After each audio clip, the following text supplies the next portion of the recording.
to the OKE disaster recovery demo between two different regions in the Oracle Cloud.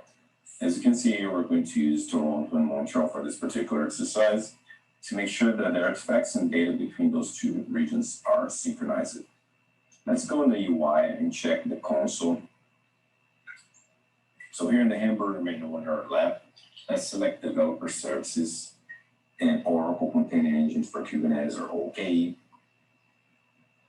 We have pre-provisioned an OKE cluster for this demonstration and created a node pool with 3 worker nodes. This is going to be our primary environment.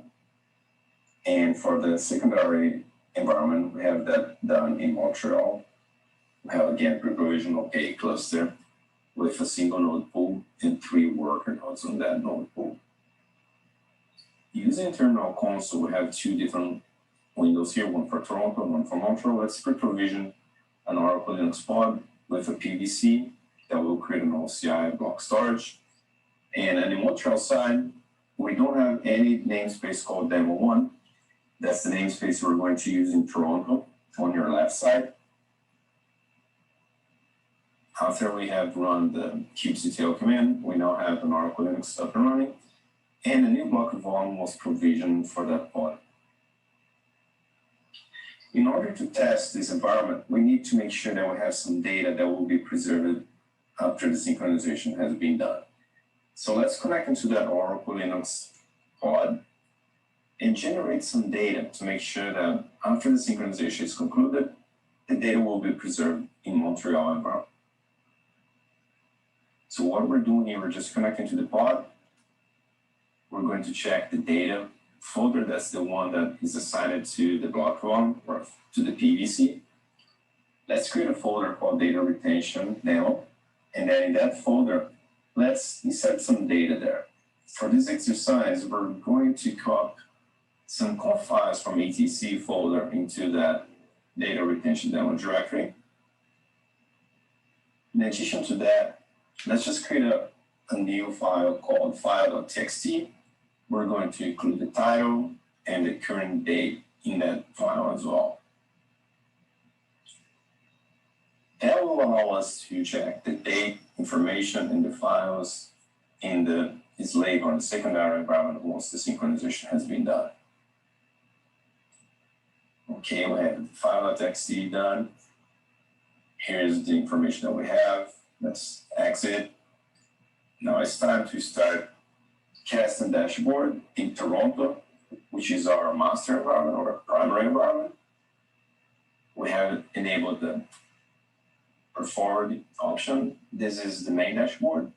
We have the demo1 namespace. Let's create an export policy for that demo1 namespace. It's very straightforward. You have some different action frequency options that you can use. We're going to use data option.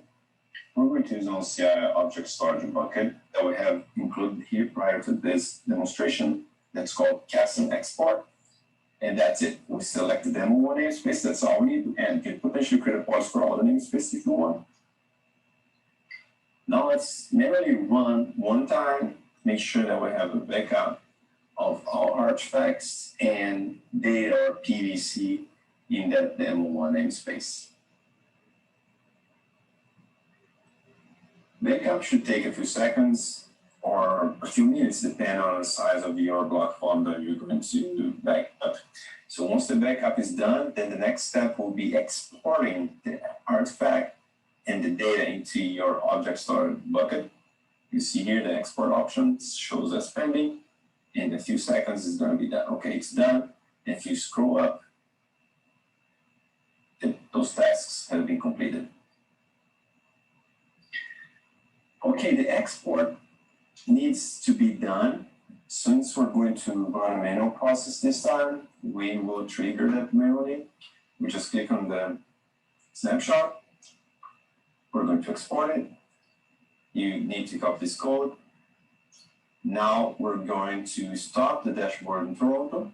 We're going to start the dashboard in Montreal. So let's export. If you configure file, make sure we are using the Montreal one.